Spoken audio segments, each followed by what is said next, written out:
بسم الله الرحمن الرحيم. அஸ்ஸலாமு அலைக்கும் வரஹ்மத்துல்லாஹி வபரகாத்துஹு. அன்பிற்குரிய சகோதர சகோதரிகளே, நீங்களும் ஆலிம்களாகலாம் என்ற பாடத்தில் ஒவ்வொரு புதன் வியாழன் ஆகிய 2 நாட்கள் திருக்குர்ஆன் வசனத்தினுடைய நேரடி அர்த்தத்தையும் அதில் உள்ள இலக்கண விதிகளையும் தேவைப்படும் விளக்கங்களையும் பார்த்து வருகிறோம். சூரத்துல் பக்ராவில் 213 வசனங்களை நம்ம பார்த்து முடிச்சிட்டோம். இன்றைக்கி 214வது வசனம் பார்க்கணும். 214 என்ன சொல்லுதுன்னு கேட்டால், அம் ஹசிபுத்தும். இதில் என்னென்னு கேட்டால், இப்போ சஹாபாக்கள் இஸ்லாத்தை ஏற்றுக்கொண்ட காரணத்தினால கடுமையான துன்பங்களுக்கு உள்ளானார்கள். இது நம்ம வரலாறில் தெரிஞ்சு வச்சுருக்குறோம். அப்போ கடுமையான துன்பத்திற்கு உள்ளானவன் என்ன செய்வாங்கன்னு கேட்டால், என்ன இவ்வளோ சிரமப்படணுமா, இவ்வளோ கஷ்டப்படணுமா அப்படிங்கிற மாதிரி அவங்களுக்கு மன விரக்தி ஏற்படும் இல்லையா? அந்த விரக்திக்கு ஒரு ஆறுதலாக எல்லாம் என்ன சொல்லி காட்டுறான்னு கேட்டால், சொர்க்கத்துக்கு போகிறதுன்னா லேசாக நினச்சிக்கிட்டு இருக்கிறீங்களா? சொர்க்கத்துக்கு போகிறதுன்னு சொன்னால் உங்களுக்கு முன்னாடியும் பல சமுதாயம் வந்திருக்கிறாங்க. அவங்க எக்கச்சக்கமான துன்பங்களை கஷ்டங்களை அனுபவித்திருக்கிறாங்க. அவங்களுக்கு வந்த மாதிரியான ஒரு துன்பத்தை நீங்கள் அடையாமல் நீங்கள் அவ்வளோ லேசாக சொர்க்கத்துக்கு போட நினைக்கிறீங்களா அப்படின்னு சொல்லிட்டு, இந்த சத்தியத்தை ஏற்றுக்கொண்டிருந்தால் அது கஷ்டத்தை தான் அனுபவிச்சு ஆகணும். நீங்கள் மாத்திரமல்ல, உங்களுக்கு முந்தி உள்ள சமுதாயமும் அதே மாதிரி தான் கஷ்டத்தை அனுபவித்தாங்க. எந்த அளவுக்குன்னு சொன்னால் நடுநடுங்கி போயிட்டாங்க. அப்போ கடைசியில் என்ன ஆச்சுன்னா, அல்லாஹ்வுடைய உதவி இறுதியில் வந்தது. அது மாதிரி தான் உங்களுக்கு நீங்கள் என்ன செய்கிறீங்கன்னு கேட்டால், அடிக்கிறான், உதைக்கிறான், நாடு கடத்துகிறான், ஊரை விட்ட விரட்டுறான், கொல்லுவதற்கு முயற்சி பண்ணுறான் என்று பலவிதமான துன்பங்களை நீங்கள் அனுபவித்தாலும் அந்த துன்பங்கள் உங்களுக்கு மட்டும் வந்தது கிடையாது. உங்களுக்கு முன்னர் உள்ள சமுதாயமும் இதே மாதிரி தான். அதாவது அசத்தியவாதிகள்கிட்ட சத்தியத்தை சொல்லும்போது இதே மாதிரியான ரிசல்ட்டு தான் அவங்களுக்கும் ஏற்பட்டுச்சு. அவங்களுக்கு ஏற்பட்ட மாதிரி கொஞ்சம் உங்களுக்கும் ஏற்படாமல் அவ்வளோ லேசாக நீங்கள் சொர்க்கத்துக்கு போகலான்னு நினைக்கிறீங்களா? ஆனாலும் இறுதியில் வெற்றி உங்களுக்கு தான் கிடைக்கும். அல்லாஹ்வுடைய உதவி வரும், அவசரப்படாதீங்க அப்படிங்கிற ஒரு ஆறுதல். சத்தியத்தில் இருக்கிறவங்களுக்கு ஒரு ஆறுதலை அல்லாஹ் சொல்லி காட்டுறான். இதெல்லாம் யாருக்கு உள்ளதுன்னு கேட்டால், இப்போ நீங்கள் அது இதிலேருந்து விளங்கிக்கிறக்கூடாது, நம்ம அப்படிலாம் துன்பப்படலையே, நம்ம இன்றைக்கி துன்பப்பட்டுக்கிட்டா இருக்கோம், முஸ்லீமாக இருக்கிற காரணத்தினால் துன்பப்படுறோமா? இல்லை. அந்த துன்பம், நாடு கடத்தப்படுறது, கொள்வது, சொத்துக்கள்லாம் பறித்து கொள்வது, அந்த மாதிரியான துன்பங்களை நம்ம அனுபவிக்கலை. அப்போ நமக்கெல்லாம் சொர்க்கம் இல்லை அப்படின்னு விளங்கிக்கிறக்கூடாது. வேறு எப்படின்னு கேட்டால், அந்த மாதிரியான சூழ்நிலை ஏற்படும் பொழுது துன்பத்தை சந்திக்க, அந்த மாதிரி காலத்தில் இருந்தால் நம்மளும் அனுபவிச்சிருப்போம். அதாவது இஸ்லாம்னா என்னென்று இல்லாத ஒரு காலம், எல்லாம் கல் மண் கழுத குதிரையெல்லாம் வணங்கிக்கிட்டு இருக்கிறான். அப்படிப்பட்ட ஒருத்தன்கிட்ட போய் நீங்கள் சொன்னால் தான் உங்களுக்கு சொல்லனாத துன்பம் வரும். அப்படியான ஒரு சந்தர்ப்பத்தை நீங்கள் சந்திச்சிங்க என்று சொன்னால், அப்போ வரக்கூடிய துன்பத்தை நீங்கள் சகித்து கொள்ளணும். அந்த துன்பங்கள் உங்களை சொர்க்கத்திற்குள்ள கொண்டு சேர்க்கறதுக்குரிய ஒரு வழி, ஒரு காரணம் என்று விளங்கிக்கிறணும்னு புரிஞ்சுக்கிறணும். இப்போ அர்த்தத்துக்கு வருவோம். அம் ஹசிபுத்தும், நீங்கள் நினைத்து கொண்டிருக்கிற, ஹசிப என்றால் நினைக்கிறது, மனசில் எண்ணிக்கொண்டிருக்கிறீர்களான்னு அர்த்தம். ஹசிப என்பதற்கு பல அர்த்தம் இருக்கிறது. ஹசிப என்றால் 1 2 3 நம்பர் என்றும்ல, அதுக்கு பேரும் ஹசிப தான். அதாவது எண்ணிக்கையை என்றும்ல, அதுக்கு பேரும் ஹிசாப், அதுக்கு பேரும் ஹசிப தான். மனசில் ஒன்றை நினைக்கிறோம்ல, தமிழில் அது கூட அதுவும் எண்ணு தான் வருது, எண்ணுவது தான் வருது. அப்போ எண்ணுதல் என்பதை என்னென்றால் 1 2 3 எண்ணுதலுக்கு எண்ணுதல்ங்கிற பயன்படுத்துவோம். மனசில் ஒன்றையை பற்றி நினைக்குவோம்ல, அதுக்கு கூட எண்ணுதல்னு பயன்படுத்தும். தமிழ்லேயும் ஒரே மாதிரி தான் 2 சொல்லும் அமைஞ்சிருக்குது. அதே மாதிரி அரபிலையும் ஹிசாபுன்னா கணக்கு, வானியல், 1 2 3 என்று எண்ணுதல், எண்ணி பார்த்தல் அப்படிங்கிற அர்த்தம் என்ன இருக்குது. விசாரணை செய்தல், கேள்வி கணக்கு கேட்போம்ல, ஒருத்தன் ₹1000 கொடுத்து செலவழிச்சிட்டு கணக்கு விட்றான்னா என்ன செய்வோம், அந்த கேள்வி கணக்கு கேட்போம். இதுக்கு எவ்வளவு, இதுக்கு எவ்வளவு, மீதி காசு எங்கே அப்படின்னு கேட்போம்ல, அது கூட ஹிசாப் தான். அது போக மனசில் ஒன்றை நினைக்கிறோம்ல, இப்படி செஞ்சால் நம்ம அப்படி செய்யலாம், சொர்க்கத்துக்கு போகலாம், இப்படி செஞ்சால் நல்லா சம்பாதிக்கலாம், இந்த தொழில் பண்ணால் பணக்காரனாக போகலாம், அரபு நாட்டுக்கு போனால் நல்ல சம்பளம் கிடைக்கும்னு மனசில் நினைக்கிறோம்ல, அந்த மனதில் நினைக்கிறதுக்கு பேரும் ஹசிபா தான். இந்த இடத்துல வந்து 1 2ன்னு என்றதை பற்றி பேசலை, மனசில் வந்து நினைக்கிறத பற்றி பேசுகிறது. ஹசிபுத்தும், நீங்கள் எண்ணுகிறீர்களா, நினைக்கிறீங்களா, ததுகுலுல் ஜன்னா, சொர்க்கத்தில் நுழைவதை நீங்கள் நுழையணும்னு நினைக்கிறீங்களா. ததுகுலு வந்ததுனால ததுகுலூன்னு வரும், வந்ததுனால வந்து நூன் போயிடும், மஸ்தர் ஆக்கிரும். அப்போ துஹூலல் ஜன்னாண்டு ஆயிரும். ததுகுலுல் ஜன்னான்னு என்ன அர்த்தம், துஹூலக்குமுல் ஜன்னா, சொர்க்கத்தில் நீங்கள் நுழைவதை பற்றி எண்ணிக்கொண்டிருக்கிறீர்களா, சொர்க்கத்தில் நுழைஞ்சிடலாம், நம்ம கண்டிப்பாக சொர்க்கம் கிடைக்கும் அப்படின்னு நினைக்கிறீங்களான்னு நல்லா கேட்குறான். ஹசிபுத்தும், சஹாபாக்கள் இப்படி நினச்சாங்க. சஹாபாக்கள், அந்த ஆரம்பகால சஹாபாக்கள் அவங்களுக்கு வர்ற கஷ்டத்தையெல்லாம் பார்த்துட்டு என்ன செஞ்சாங்க, நினச்சாங்களா, அதுக்கு எல்லாம் சொல்லி காட்டுறான். ஹசிபுத்தும், நீங்கள் நினைத்து கொண்டிருக்கிறீர்களா, ததுகுலுல் ஜன்னா, சொர்க்கத்தில் நுழையலாம் என்று நினைத்து கொண்டிருக்கிறீர்களா. லம்மா ஏத்திக்கும், உங்களிடத்தில் வராத நிலையில்.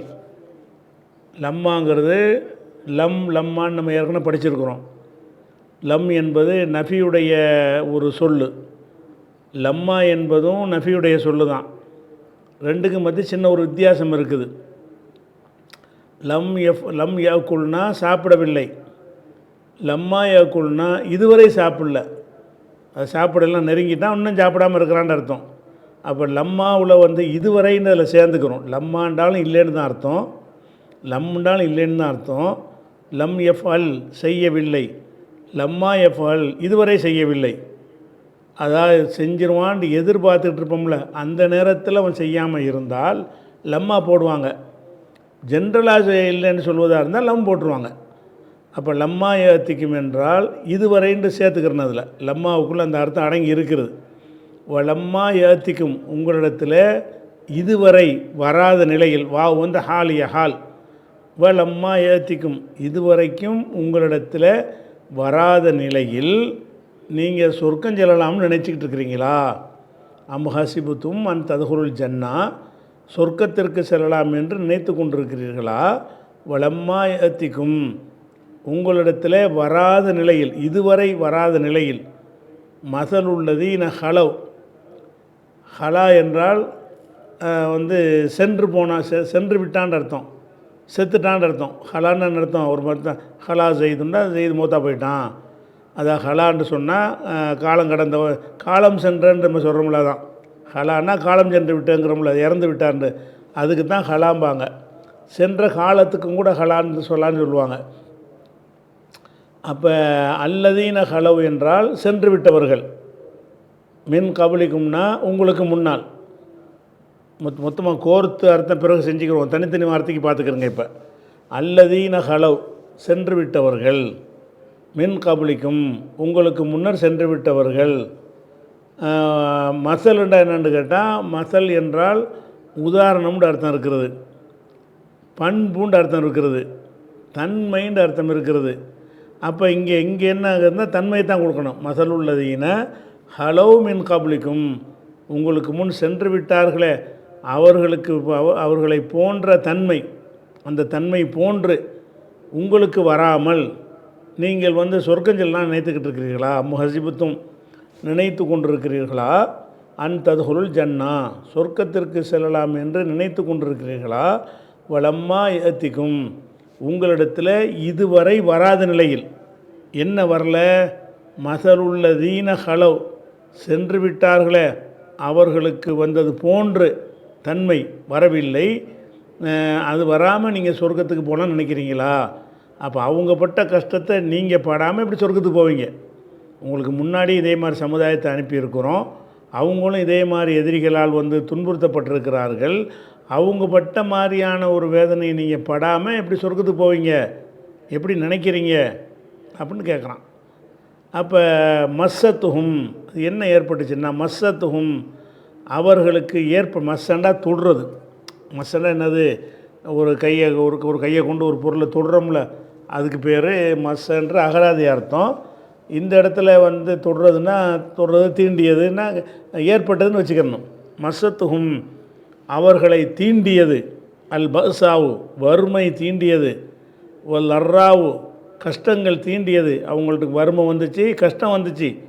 அது வந்து முன்னாடி உள்ளவங்களுக்கு ஏற்பட்ட இந்த மாதிரி கஷ்டம் வராமல், இப்போ நீங்களும் அப்படி தானே சரிங்க, சாப்பாடில் ஒன்றும் இல்லை, இலதலையை சாப்பிட்டுட்ருக்குறோம், ஒரு பெருச்சம்பளத்தை சாப்பிட்டுட்ருக்குறோம், ஒன்றுக்கும் இல்லாமல் கஷ்டப்படுறோமேன்னு நினைக்கிறீங்கல்ல, இதே மாதிரி அவங்களுக்கு ஏற்பட்டிருக்க.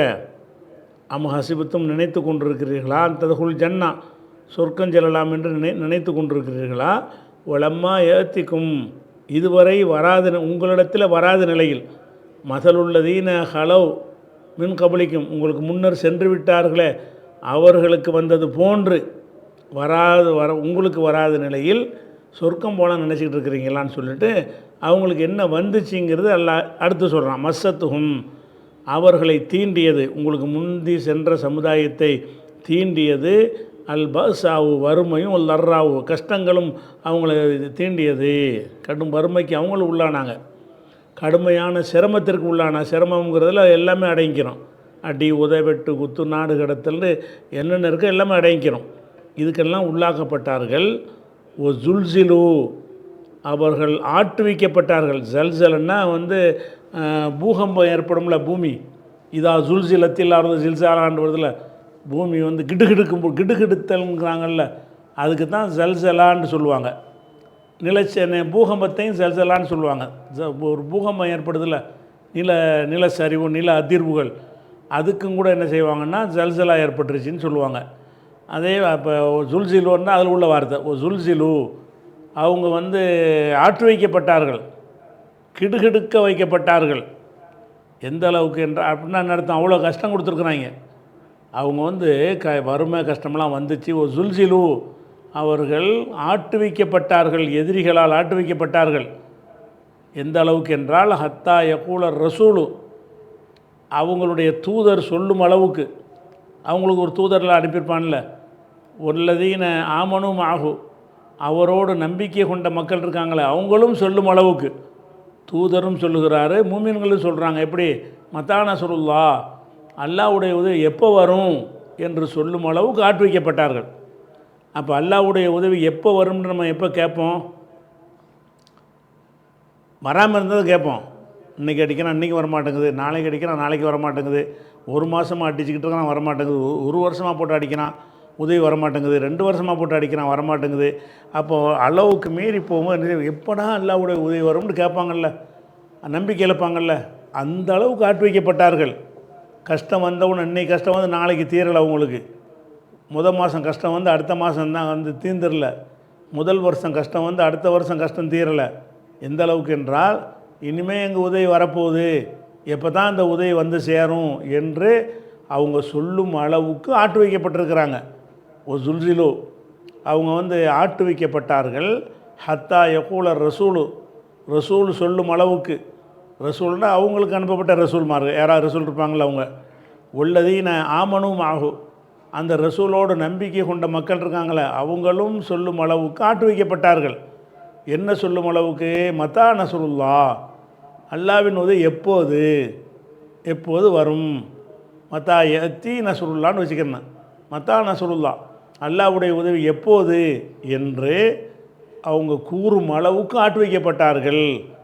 அப்படின்னா ரொம்ப காலம் ஆட்டு வைக்கப்பட்டிருக்காங்க, உதவியே வரல. அல்லாட்டிருந்து கஷ்டத்துக்கு மேலே வந்துக்கிட்டே இருக்கே தவிர உதவி ஒன்று வரக்கானாம். அட எப்போ தான் உதவி வரும் என்று ரசூலும் விரக்தி அடைஞ்சு போயிட்டார், அந்த மக்களும் ஆயிட்டாங்க. அந்தளவுக்கு ஆட்டு வைக்கப்பட்டார்கள். அது மாதிரி நீங்களும் ஆட்டு வைக்கப்படுவீர்கள். அலா எச்சரிக்கை, இன்ன நஸ்ரல்லாஹி கரீப் அல்லாஹ்வுடைய உதவி சமீபத்தில் தான் இருக்கிறது. அல்லாஹ்வுடைய உதவி கிட்டத்தில் இருக்குது. அப்போ அருகில் இருக்குதுன்னு நல்லா சொல்லி காட்டணும். அது அருகில்னால் என்ன அர்த்தம்னு கேட்டால், நம்ம மக்கள் என்ன நினைக்கிறாங்கன்னா, இன்றைக்கி நம்மளை அடித்தா நாளைக்கே அல்லாஹ் பதில் கொடுத்துருவான்னு நினச்சிட்டு இருக்கிறாங்க. அப்படி கிடையாது. பல நாட்கள் எப்போ உதவின்னு கேட்குற அளவுக்கு லேட்டாக வர மாதிரி தெரியும். ஆனால் அல்லாஹ்வுடைய கணக்கில் இதெல்லாம் ஒரு செகண்டு கணக்கு தான். அது 20 வருஷம் கூட அல்லாஹ்வுக்கு ஒரு 20 செகண்டு கூட கணக்கு இல்லை. அதனால் என்ன செய்யணும்னு கேட்டால் அவன் தண்டிப்பான். கிட்டத்தில் கிட்ட தான் அது. ஆனால் உங்களுக்கு என்ன இருக்குன்னா தூரமாக தெரிகிறது. அதுதான் அல்லாஹ் சொல்லி காட்டுறான். எப்போது அல்லாஹ்வுடைய உதவின்னு அவங்க கேட்பாங்க, அலா அறிந்து கொள்ளுங்கள், இன்ன நஸ்ரல்லாஹி கரீப், அல்லாஹ்வுடைய உதவி அருகில் தான் உள்ளது. கரீப்னா கிட்டத்தில், அருகில் உள்ளது என்பது அல்லாஹ் எச்சரிக்கை பண்ணுறான். ஏன்னு கேட்டால் இப்போ உதாரணத்துக்கு எடுத்துக்கிட்டோம்னா, ரசூல் ஸல்லல்லாஹு அலைஹி வஸல்லம் அவர்களை மக்காவில் தொழுது கொண்டிருக்கும் பொழுது, காபாவில் போய் தொழுவும்போது தலையில் கொண்டு போய் ஒட்டகத்துக்கு உடலை வைப்பாங்க. நகட்ட முடியாது. ஒட்டகத்தில் அந்த சாணத்தோடு இருக்கும், அது தூக்க முடியாது. ஃபாத்திமா நாயை கேள்விப்பட்டு அவங்களும் தாப்பாலும் சேர்ந்து அதை பிரட்டி எடுத்து அந்த மாதிரி பண்ணுவாங்க. அப்போ எல்லாம் கை கொட்டி சிரிச்சிட்டு இருப்பானுவோ. இதை செஞ்ச குறைஷி தலைவர்கள்லாம் செஞ்சிகிட்ருப்பாங்க. இது மக்காவுடைய ஆரம்ப காலத்தில் நடந்தது. அப்போ ரசூல் என்ன செய்வாங்கன்னா, அல்லாஹும்ம அலைக்க பி குறைஷ், யா அல்லா நீ குறைஷை நீ பார்த்துக்க, அலைக்க பி உத்துபா, அந்த உத்துபாவை நீ பார்த்துக்கன்னு சொல்லி அதில் யாரெல்லாம் நின்றாங்களோ அவங்க பேர்களெல்லாம் சொல்லி, இறைவா நீ பார்த்துக்க நீ பார்த்துக்க நீ பார்த்துக்கன்னு துவா செஞ்சாங்க. எப்போ துவா செய்கிறாங்க? நுபுவத்துடைய ஆரம்ப கட்டத்தில் துவா செய்கிறாங்க. உடனே அழிஞ்சிட்டாங்களா அவங்க? மேலும் ஆட்டம் போட்டாங்க, மேலும் ஆட்டம் போட்டாங்க, மேலும் ஆட்டம் போட்டாங்க. கடைசியாக ரசூல்லா கொல்லுவதற்கு முயற்சி பண்ணி ஊரை விட்டு ஓடுற அளவுக்கு என்ன செஞ்சாங்க? அவங்களுடைய துன்பம் எல்லை மீறியதாக இருந்தது. அதுக்கு பிறகு மதீனாவுக்கு போயிடுறாங்க. அங்கேருந்து ஒரு பத்ர் போருங்கிற ஒரு போர்க்களத்தை சந்திக்கிறாங்க. அந்த போர்க்களத்தில் தான் இவங்களை எல்லாம் தண்டிக்கிறான். அப்போ இப்னு மசூத் என்ன செய்கிறாருன்னா இதை சொல்லுவார். ரசூலுல்லாஹ் அப்படி துவா செஞ்சாங்க காபாவில் இருந்து. அந்த பத்ர் போரில் யாரையெல்லாம் ரசூலுல்லாஹ் சொல்லி சொல்லி சொன்னாங்களோ அத்தனை பேரும் வேறற்ற மரங்களைப் போல கீழே விழுவதை, வெட்டப்பட்டு வீழ்வதை நான் எங்கள் அண்ணால் பார்த்தேங்கிறார். அப்போ இந்த இதுக்கு அல்லாஹ் எவ்வளோ டைம் எடுக்கிறான்னு பாருங்கள். சில நுபுவத்துடைய ஆரம்ப காலம்னா ஒரு 10 முதல் வருஷம்னு வைக்கலாம். முதல் வருஷத்தில் இவ்வளோ துன்பத்தைப்படுத்துகிறாங்கன்னு கேட்டால், இதில் 13 வருஷம் கழித்து அவங்களுக்கு தண்டிக்கிறான்ல. அப்போ அல்லாஹ் நமக்கு 13 வருஷம் பெரிய ஒரு லாங் டைமாக தெரியும்.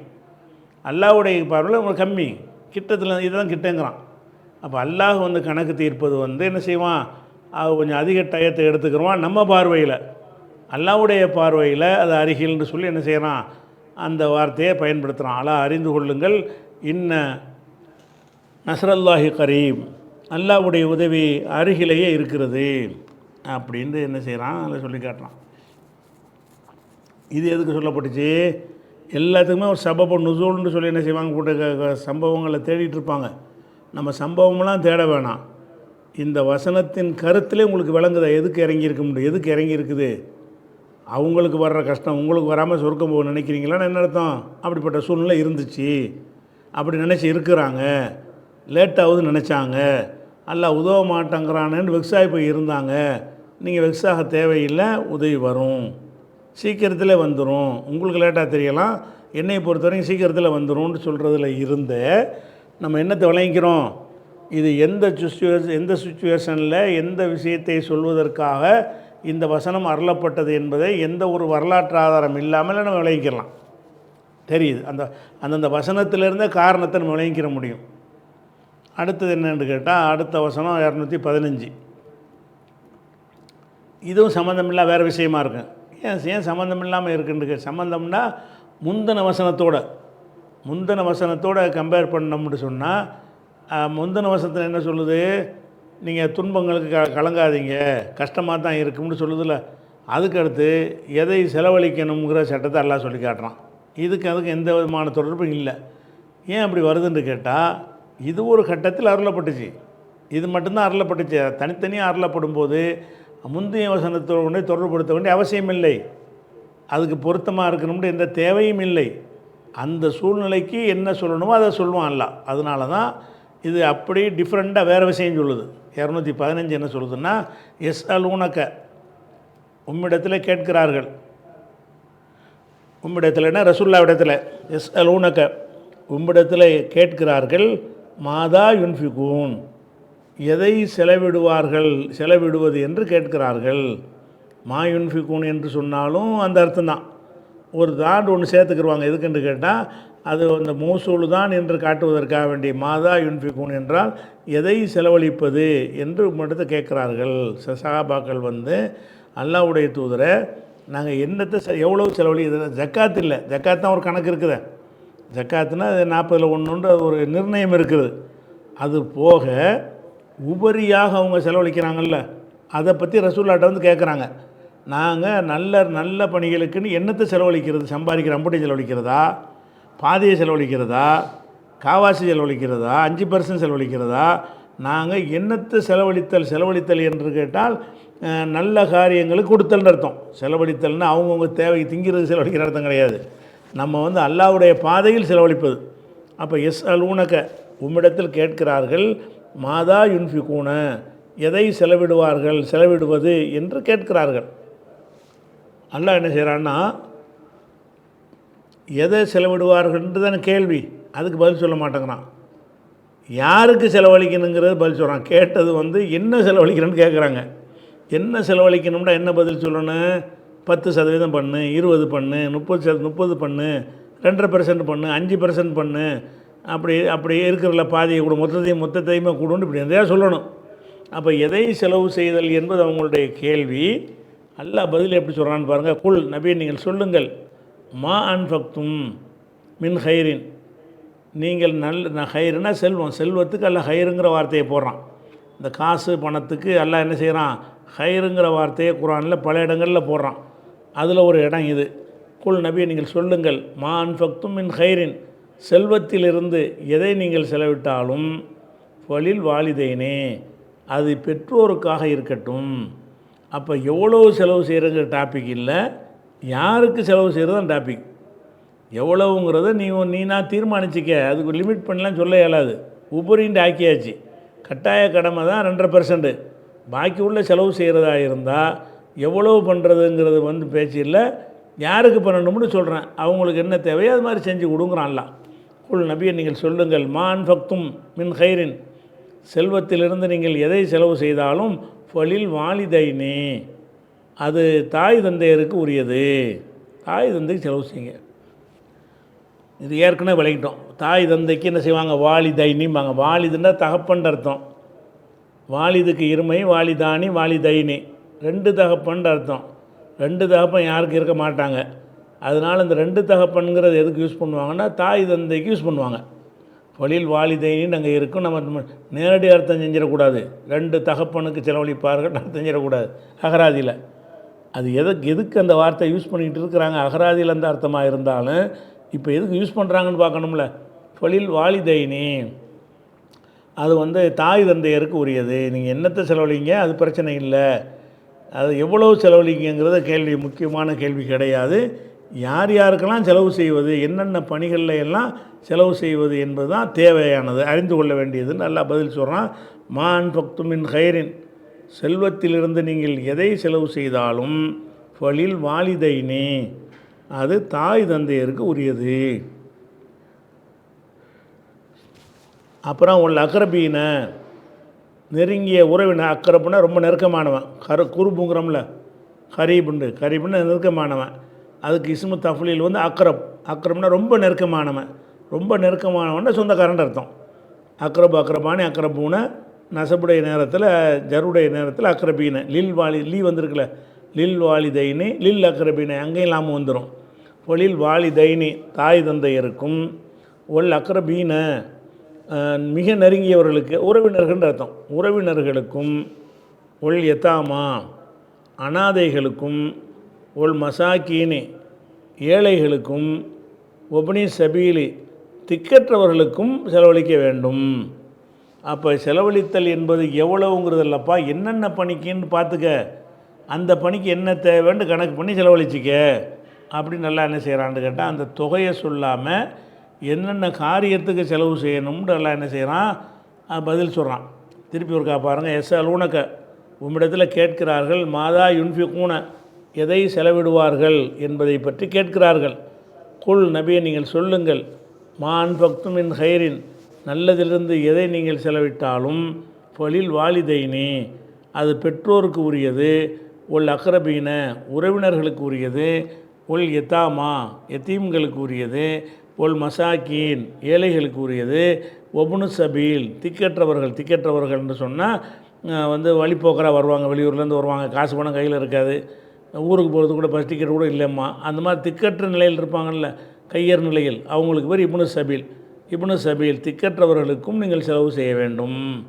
அப்போ எவ்வளவு செலவு செய்யணும்னு கேட்டால் அல்லாஹ் அதை சொல்லாமல் என்ன செய்கிறான், என்னென்ன பணிக்கு செலவு செய்ய, எவ்வளோ செய்யணும் அதுக்கு எவ்வளோ தேவையோ அதை செய்யணும்னு அர்த்தம். அடுத்து வந்து ஒமா தஃபாலு மின் ஹைரின், நீங்கள் நல்லதில் எதை செஞ்சாலும் சரி, ஃபைனல்லாஹ பிஹி அலீம், அல்லாஹ் அதை அறிஞ்சவனாக இருக்கிறான். அதனால் எவ்வளோ பண்ணுறீங்கிறது முக்கியம் கிடையாது. எதை செலவு பண்ணாலும் சரி, 10 காசு தர்மம் செஞ்சாலும் சரி, அது எனக்கு தெரியும். அல்லாஹ் அறிகிறான்ட்டு என்ன அர்த்தம்னா, அறிந்து கூலியை தருவான்னு அர்த்தம். சும்மா அறிஞ்சு வச்சுக்கிறதுக்கு அறிகிறான். அறிவான் என்றால் என்ன அர்த்தம்னு கேட்டால், அறிந்து உங்களுக்கு தர வேண்டிய பரிசை தருவான் என்பதை சொல்வதற்கு இப்படி ஒரு சிலேடையாக அல்லாஹ் சொல்லி காட்டுறான். ஒமா தஃபோலு மின் ஹைரின், நல்லதில் நீங்கள் எதை செய்தாலும் ஃபைனல்லாஹ பிஹி அலீம், அதை அல்லாஹ் அறிந்தவனாக இருக்கிறான்.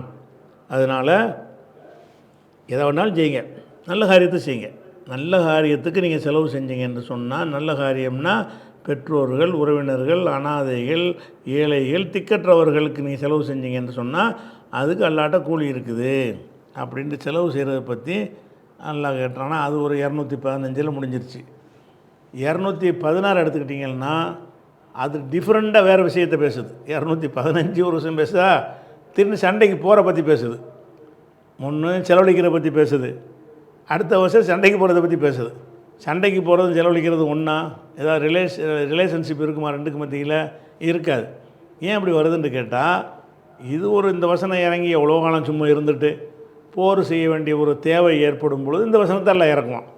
அப்போ இந்த 2 வசனத்துக்கு மத்தியில் பல மாதங்கள் இடைவெளி இருக்கலாம், வழங்குதா, பல நாட்கள் இடைவெளி இருக்கலாம். அந்த சூழ்நிலைக்கு என்ன தேவையோ அதை தான் எல்லாம் இறக்கி வைப்பான்ங்கிற வகையில் வந்ததுனால தான் அதுக்கும் சம்மந்தம் இல்லாத மாதிரி உங்களுக்கு தெரியும். சம்பந்தம் இருக்குன்னு அவசியமும் கிடையாது. சந்தர்ப்ப சூழ்நிலைக்கு தகுந்தவாறு பேசுகிறத இப்படி எடுத்துக்கிறங்களேன். இப்போ நீங்கள் காலையிலேருந்து இருந்துச்சு நைட்டு வரைக்கும் எத்தனை விஷயங்களை பேசுகிறீங்க, அதுக்கப்புறம் எழுதி பாருங்கள், சம்மந்தம் இருக்காது. காலையில் எழுந்திரிச்சு படுத்து தூங்குற வரைக்கும் என்னென்ன பேசுனீங்களோ எல்லாத்தையும் எழுதுங்க. எழுதி பார்த்தீங்கன்னா ஆர்டராக இருக்குமா, முதல் சொன்னது அடுத்தது சம்மந்தம் இருக்குமா? இருக்காது. தேவைக்கு தகுந்த மாதிரி பேசிட்டு விட்டா ஆடாம்பிங்க, சாப்பிட்டேடான்னு கேட்பீங்க திடீர்னு, இந்த அவனை கூப்பிடுவீங்க திடீர்னு, பேசிக்கிட்டு இருக்கும்போது பல விஷயங்கள் வரும். அப்போ அதெல்லாத்தையும் எழுதி வச்சு பார்த்தீங்கன்னு வைங்களேன், உண்மை விளங்காது. எழுதி வச்சு பார்த்தீங்கன்னு சொன்னால் ஒரு முன்னாடி உள்ள வாக்கியத்துக்கும் பின்னாடி உள்ள வாக்கியத்துக்கும் எந்த விதமான ஒரு தொடர்பும் ஒரு இதுவுமே இருக்காது, பிணைப்பும் இருக்காது.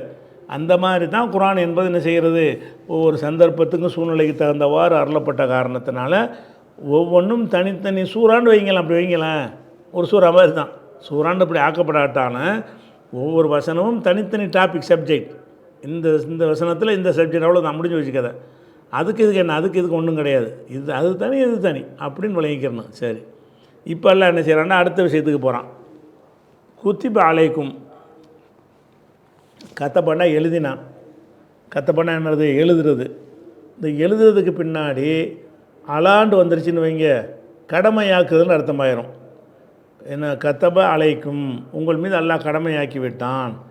குத்திப அலைக்கும் அஸ்ஸியாமு, நோன்பு உங்களுக்கு கடமையாக்கப்பட்டிருக்கிறது. இந்த கத்தப குத்திப இந்த மாதிரியான வார்த்தைகளுக்கு அதுக்கு பின்னாடி அலா என்று உங்கள் மீது எழுதப்பட்டுச்சுன்னா என்ன அர்த்தம், கடமைன்னு அர்த்தம். அப்போ அந்த கத்தப குத்திபங்கிற இந்த சொல்லுக்கு பின்னாடி அலா என்பது போட்ட மட்டும் சொன்னால் என்னவாயிரும், கடமைங்கிற அர்த்தம் உங்களுக்கு வந்துடும். குத்திப அலைக்கும், உங்கள் மீது கடமையாக்கப்பட்டிருக்கிறது. அல் கிதாலு, போர் செய்வது கடமை. அப்போ சஹாபாக்கள் போருக்கு போக வேண்டிய ஒரு சூழ்நிலை ஏற்படுது. பத்ரோ, உஹதோ, ஹந்தக்கோ, தபூக்கோ, ஏதோ ஒரு யுத்தத்துக்கு போக வேண்டிய அவசியம் ஏற்படுது.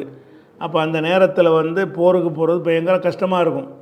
ஏன்னா போருக்கு போகிறதுனா முதல்ல உருவா செலவிட்டுலாம் போகணும், ஆயுதங்களை தூக்கிட்டு போகணும், அவன் நம்மளை வெட்டுவான், நம்ம அவனை வெட்டுவோம், நிம்மதியே இருக்காது, உயிரை கையில் பிடிச்சிக்கிட்டு தான் போருக்கு போகணும். கஷ்டம்தான். கஷ்டமாக இருந்தாலும் உங்களுக்கு கடமையாக்கிட்டேங்கிறான்ல. அப்போ இதை திடீர்னு எதுக்கு சொல்கிறான், திடீர்னுலாம் சொல்லலை, அந்த சூழ்நிலை வரும்போது இதை சொல்கிறான்ல. இது ஒரு தண்ணி சொல்கிறான்னு வச்சுக்கிறோங்களேன். அந்த அந்த சூழ்நிலை வரும்போது அல்லாஹ் என்ன செய்கிறான், இந்த வசனத்தை அருளுகிறான். குத்திப அலைக்கும், உங்கள் மீது கடமையாக்கப்பட்டு விட்டது, அல் கித்தாலு, யுத்தம் செய்வது. கித்தால் என்றால் கத்தலனா கொன்றான்னு அர்த்தம். அதை காத்தலன்னு வந்து எடுத்து அதில் மஸ்தர் ஆக்கிட்டீங்கன்னா யுத்தம் செய்கிறன்னு அர்த்தமாயிடும். சண்டை, 2 பேரும் அடிச்சுக்கிறது. கத்தலைன்னா ஒன் சைடு, ஒருத்தனை கொல்றான்னா கொலை செஞ்சான்னு அர்த்தம். அப்போ ஒருத்தன் தான் கொண்டிருப்பான், இன்னொருத்தன் கொண்டிருக்க மாட்டான். கித்தால்னா என்ன அர்த்தம்னு கேட்டால், இவன் அவனை கொல்ல பார்க்குறது, அவன் வந்து இவனை கொல்ல பார்க்குறது, ஒருத்தருக்கு ஒருத்தர் சண்டையிட்டு கொள்வது.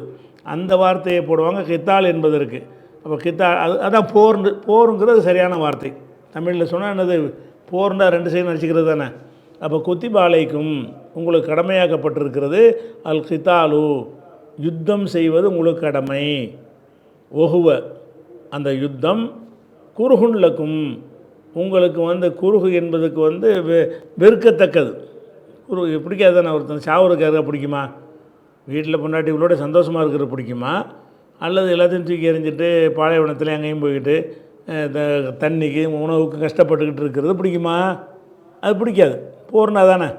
அடி உதையெல்லாம் பிடிக்காத செய்யும், நமக்கு பிடிக்காது. அப்போ ஒவ்வொரு குருகுன் லக்கும், அது உங்களுக்கு வந்து வெறுக்கத்தக்கதாக இருக்கும் நிலையில் போர் செய்வது உங்களுக்கு கடமை. அது வெறுக்கத்தக்கது தான், உங்களுக்கு பிடிக்காது தான், பிடிக்காட்டாலும் கடமை. ஏன்னா போர் செஞ்சால் தான் உங்களை காப்பாற்றிக்கிற முடியும். இல்லைன்னா அவன் உங்களை அழிச்சிட்டு போயிடுவான். நீங்கள் கஷ்டப்பட்டு ஒரு சாம்ராஜ்யத்தை உண்டாக்கி வச்சுருக்கிறீங்க, அதுக்கு பிறகு நம்ம கண்ணு பேசாமல் இருந்தீங்கன்னு சொன்னால் அவன் கபலீகரம் பண்ணிடுவான் உங்களுடைய நாட்டை. அப்படி பண்ணக்கூடாது என்றால் என்ன செய்யணும்னு கேட்டால், அது வந்து வெறுப்பாக இருந்தாலும் நம்ம போர் செய்யத்தான் வேணும். குத்திப அலைக்கும், உங்களுக்கு கடமையாக்கப்பட்டிருக்கிறது கித்தாலு, போர் செய்வது, ஒவ்வொரு குருகுன் லக்கும், அது உங்களுக்கு வெறுப்பாக இருக்கும் நிலையில் உங்களுக்கு கடமையாக்கப்பட்டிருக்கு. கட்டாய கடமை தான் போர் செய்வதுன்னு சொல்லிட்டு அந்த போர் செய்கிறது சம்பந்தமான இன்னும் சில அறிவுரைகளை சொல்கிறான். இன்ஷா அல்லாஹ் அதை நாளைக்கு பார்க்கலாம்.